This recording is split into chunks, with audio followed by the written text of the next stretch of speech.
ఎంత ఓపికతో ఉన్న వాళ్ళకైనా ఒక్కోసారి కోపం వస్తుంది, ఒక్కోసారి బాధేస్తుంది. నాకు కూడా అలాగేనండి. కొందరు కస్టమర్స్ ఉంటారు, అర్జెంట్ బ్లౌజులు అంటారు. ఎన్నోసార్లు మీరు వీడియోస్లో కూడా చూసి ఉంటారు. ఎన్ని పనులున్నా కూడా ఒత్తిడిగా పనులన్నీ చేసేసుకొని వాళ్ళకైతే అర్జెంట్ బ్లౌజులు నైట్ 11 కానీ 12 కానీ ఏ టైంలో అయినా తినకపోయినా కూడా స్టిచ్చింగ్ చేసి అయితే వాళ్ళ చేతుల్లో టైంకి అయితే బ్లౌజులు పెట్టేస్తామండి. వాటి వెనక మనం ఎంత రిస్క్ తీసుకున్నదైతే చూడరు. ఆ బ్లౌజులు వాళ్ళ చేతిలో పడ్డ తర్వాత డబ్బులు తర్వాత ఇస్తాంలే అమ్మ, ఎటుపోతున్నాయి, ఇంకా అర్జెంట్ ఫంక్షన్ ఉంది వెళ్తున్నాం, వచ్చిన తర్వాత ఇస్తాం, మా ఇల్లు అయితే ఇక్కడే ఉందిగా, మేమైతే ఊరు వెళ్ళిపోం కదా అంటారు. ఇంకా నేనైతే ఏం అడగలేను ఇంకా వాళ్ళని.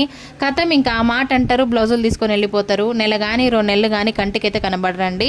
మళ్ళీ వాళ్ళకి ఎప్పుడైతే బ్లౌజులు స్టిచ్చింగ్ చేయించుకోవాలనుకుంటారో అప్పుడు మాత్రం వచ్చి ఆ డబ్బులు ఇస్తుంటారు. ఇదెక్కడ న్యాయం చెప్పండి? అర్జెంట్ అంతే, ఇంత రిస్క్ తీసుకొని బ్లౌజులు స్టిచ్చింగ్ చేసి ఇస్తాం, డబ్బులు ఇస్తానికి మాత్రం చేతులు రావండి. ఒక్కోసారి ఇలాంటి విషయంలో బాధేస్తుంది.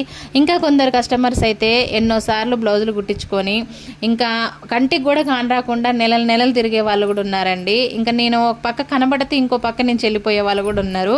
ఇలాంటి కస్టమర్స్ కూడా ఉంటారండి. నిజంగా ఒక్కోసారి బాధేస్తుంది, ఒక్కోసారి కోపం వస్తుంది. అందుకే కఠినంగా ఉండాల్సిందే ఫ్రెండ్స్. వీడియోని ఇస్తే చిన్న